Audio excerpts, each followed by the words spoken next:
6e capsule de cette section, les manipulations algébriques et la résolution d'équations du 2e degré. Aujourd'hui, on va voir la simplification d'expressions rationnelles. Donc, une expression rationnelle, d'abord, c'est une expression algébrique qui est composée d'un rapport de polynômes. On a un polynôme en haut, au numérateur, et un autre au dénominateur d'un rapport. On n'appelle pas ça une fraction, à part quand ce sont des nombres entiers. Mais ça se comporte de la même façon qu'une fraction. Alors, on a trois exemples ici. Le premier, moins 7x carré plus 3 sur 4x plus 4. Alors, c'est tout, moins 7x carré plus 3, qui est divisé par tout, 4x plus 4. Bien important. Donc, c'est un polynôme en haut, c'est un polynôme en bas. Ça se qualifie donc comme une expression rationnelle. Le deuxième cas, on a 1 et moins 2x carré plus 3 au dénominateur. 1, c'est un polynôme. C'est comme si c'était écrit 1 fois x exposant 0, qu'on n'écrit pas parce que c'est pas efficace comme écriture. Et sur le polynôme moins 2x carré plus 3, encore une fois, 1 est divisé par l'ensemble du binôme moins 2x carré plus 3. Et le dernier, un autre exemple, 2 fois x exposant 5, ça se qualifie comme étant un polynôme à un seul terme, on appelle ça un monôme, donc ça serait une expression rationnelle. On pourrait toujours écrire ça comme étant 2x carré sur 5, 2x exposant 5 sur 1. Voilà. Maintenant, un exemple de ce qui ne serait pas une expression rationnelle. Exemple, mettons que j'écris 1 sur racine de 2x plus 3x. Racine de 2x n'est pas... racine de 2x ne fait pas partie des polynômes parce que pour avoir un polynôme, ça nous prend... polynôme, ça prend absolument des exposants entiers. Donc, la racine carrée, c'est comme si c'était un exposant 1/2. Alors, on dit que cette expression-là n'est pas une expression rationnelle. Il faut savoir les reconnaître. Bon, maintenant, ce qu'on a à faire dans le cadre de cette leçon, c'est apprendre à simplifier des expressions rationnelles. Donc, comme on dit ici, tout comme la simplification de fractions, ça se comporte de la même façon. La simplification d'expressions rationnelles exige de déterminer en premier lieu les facteurs communs des numérateurs et dénominateurs. Cette étape se fait par factorisation. Dans le cadre de cette leçon et les deux autres qui vont porter sur l'expression rationnelle, je vais utiliser le même raisonnement partout. À gauche, je vais travailler qu'est-ce qu'on ferait sur des fractions, donc sur des nombres, et le raisonnement va s'appliquer aux expressions rationnelles. Alors, premièrement, une petite mise en garde comme quoi ce que je ferais sur les fractions pour simplifier cette fraction-là, évidemment, on travaille de façon plus efficace, moins explicite que ce que je vais faire là, mais le raisonnement est le même. Alors, 450 sur 108, on pourrait simplifier et obtenir tous les facteurs de 450. Là, on se ramène au facteur premier ici. Donc, 450, c'est 2 fois 125, 2 fois 225. 225, c'est 9 fois 25. Donc, 9, c'est 3 au carré, 25, 5 à la 2. J'ai complètement décomposé 450 en ses facteurs premiers. Même chose avec 108. 108, on peut dire que c'est 4 fois 27. Et 27, oups, au lieu d'écrire 4, je vais écrire 2 à la 2. 27, c'est 3 exposant 3. 3 fois 3 fois 3. Voilà, complètement décomposé en ses facteurs premiers. L'idée là-dedans, c'est d'utiliser le raisonnement qu'on simplifie ce qui est analogue. Alors, les 2 avec les 2, les 3 avec les 3, les 5 avec les 5. Alors, on a ici 2 sur 2 à la 2. Alors, c'est sûr qu'il va rester un facteur 2 en bas. Dans l'autre, pour les 3, j'ai 3 au carré sur 3 à la 3. J'ai donc un 3 en bas. Et en haut, j'ai 5 à la 2 qui simplifie avec aucun 5. Donc, ça se termine comme ça, 5 à la 2 sur 2 à la 3. Alors, on pourrait dire ensemble que ça donnerait 25 sixièmes. Je vous rappelle qu'on pourrait simplifier ça de façon autrement. On a d'autres stratégies qui remplacent ça, mais l'idée, c'est de pouvoir tirer un raisonnement qu'on appliquerait aux expressions rationnelles. Donc, on ferait la même chose que ça pour les expressions rationnelles. On commence par factoriser complètement nos expressions. C'est pour ça que ces trois leçons de suite qu'on va faire sur les expressions rationnelles dépendent d'une bonne compréhension de la factorisation. Donc, on factoriserait l'expression du haut, 6x carré plus x moins 5. On pourrait le faire par somme produit. Alors, si vous voulez continuer de vous pratiquer, je vous suggère de mettre ça sur pause, factoriser le haut et factoriser le bas avant de voir la solution. Donc, le haut nous donnerait les facteurs suivants, 6x moins 5, facteur de x plus 1. Le bas nous donnerait d'abord une simple mise en évidence qu'il faut toujours faire, je vous le rappelle, par 3x plus 2 vers x plus 1. Donc, c'est entièrement factorisé. Maintenant, avant de simplifier, il faut faire une chose qu'on ne faisait pas avec les fractions, parce qu'il n'y a pas de risque. Mais ici, il faut mettre des restrictions sur la division. Parce qu'on vous a souvent dit, sans que vous sachiez nécessairement pourquoi, mais la division par zéro n'est pas admise en mathématiques. On ne peut pas diviser par zéro.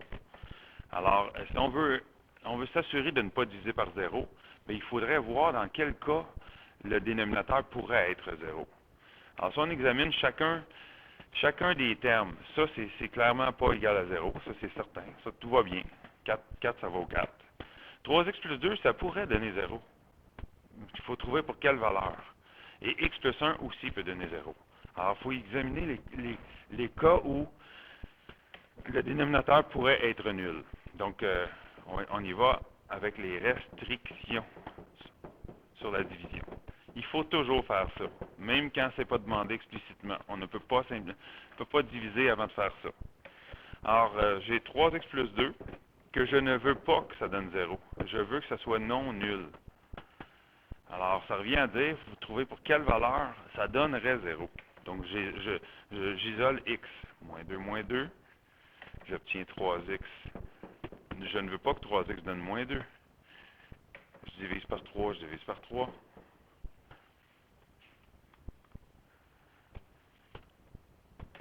Donc, x ne doit pas donner moins 2 tiers.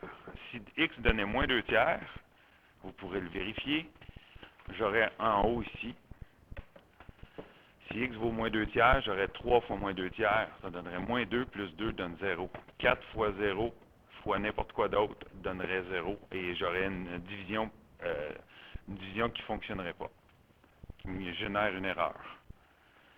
Maintenant, le deuxième facteur. Le troisième facteur, dans ce cas-ci, c'est x plus 1. Je ne veux pas que x plus 1 donne 0. Ça veut dire que je ne veux pas que x donne moins 1. Voilà mes restrictions. On écrit ça comme ça. On dit que x, l'expression que j'ai en haut va être bonne pour tout. Ce symbole-là veut dire pour tout. Pour tout. Donc, l'expression que je vais simplifier va être bonne pour tout x qui appartient à tous les nombres réels, sauf un autre symbole, sauf les deux valeurs que je viens de donner, qui sont interdites. On les écrit dans l'ordre croissant, moins 1, moins 2 tiers. Alors, j'ai deux valeurs interdites, toutes les autres sont bonnes, c'est ce que ça dit ici. Maintenant, cette démarche de calcul-là que j'ai faite, on va la ranger. C'est la démarche. Ce qui est important, c'est de les obtenir. Vous ne serez pas obligé de les faire à toutes les fois au long. L'important, c'est de les trouver. Alors, on va simplifier tout ça maintenant, ce qui se simplifie. Et on peut seulement simplifier ce qui est multiplié et divisé. Donc, n'oublions pas, ici, donc x plus 1 se simplifie avec x plus 1, et c'est tout. On ne va pas aller multiplier à l'intérieur.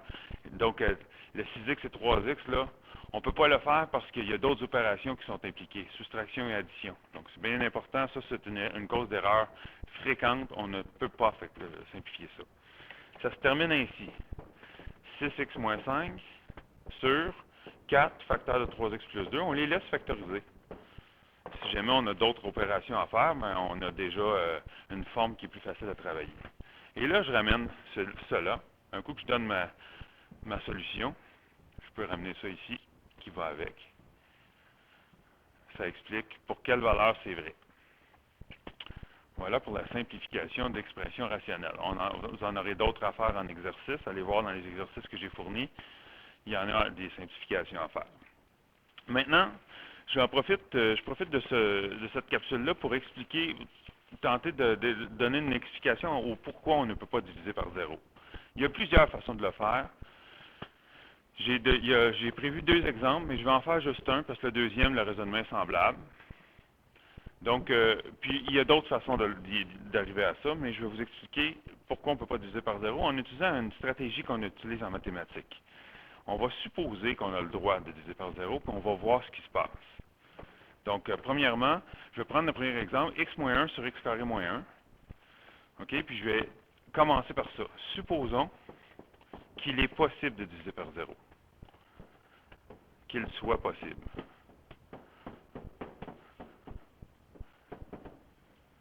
De diviser par zéro.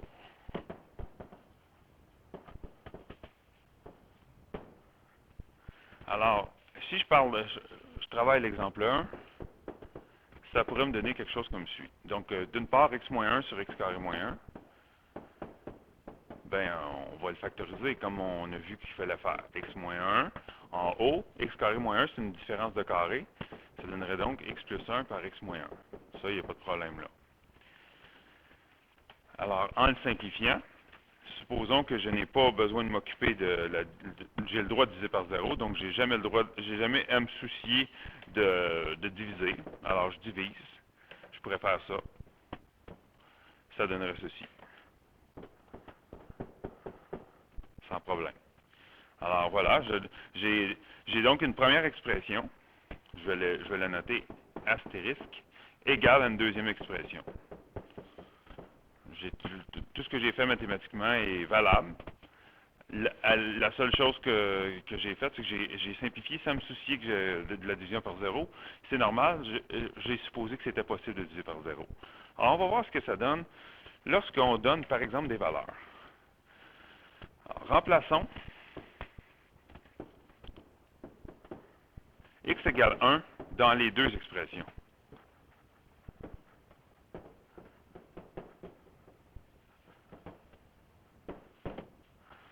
Alors, je pars de étoile, la première, et je remplace x vaut 1 dedans. J'obtiendrai ceci. X moins 1, donc devient 1 moins 1, sur x carré moins 1, c'est-à-dire 1 au carré moins 1. Si je calcule ça, je m'aperçois que ça donne 1 moins 1, ça donne 0. Sur 1 au carré moins 1 donne encore 0. Là, on ne sait pas ce que ça donne, 0 sur 0. Nous, normalement. Sauf qu'oublions pas, on a décidé que la division par 0 existait. Alors, si la division par 0 existe, on devrait avoir une propriété des nombres qu'on pourrait utiliser d'habitude. Vous savez que d'habitude, si je prends un nombre divisé par lui-même, mettons je l'appelle A, divisé par A, ça donne toujours 1. Ça fonctionne toujours. Sauf par 0. Mais là, on a décidé que 0 fonctionnait. Alors, dans ce cas-ci, si 0 par 0, on peut diviser par 0, alors quand on divise 0 par lui-même, il faut que ça donne 1. On n'a pas le choix. On va garder notre logique. Alors, voilà pour la première expression. Notre première expression donnerait 1. Je vais prendre la deuxième expression. Je vous rappelle qu'elle est équivalente à la première.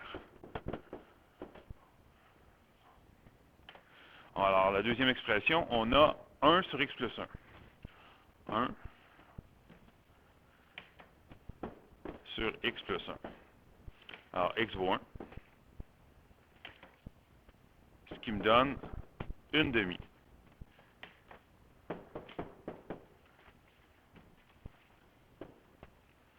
On s'aperçoit donc que dans un cas, ça donne 1 et dans l'autre, ça donne une demi.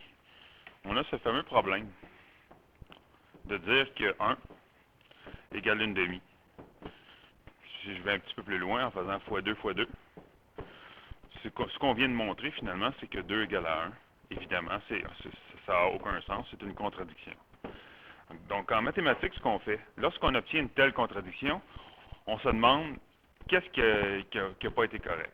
Ce qui n'a pas été correct, c'est qu'on a utilisé les lois mathématiques tout à fait correctement, mais à partir d'une supposition qui a pas de sens. On est obligé de conclure qu'il n'est pas possible de diviser par 0. Je pourrais faire la même chose avec l'exemple 2. Cette fois-ci, ça me donnerait le numérateur sur le dénominateur. Ça donnerait la même affaire. Je démontrerais que 2 égale à 1 d'une autre façon, et puis j'obtiendrai la même absurdité. Donc en mathématiques, on dit qu'elle n'est pas définie, la division par 0, parce qu'on ne sait pas ce que ça donne. Ça donne des erreurs.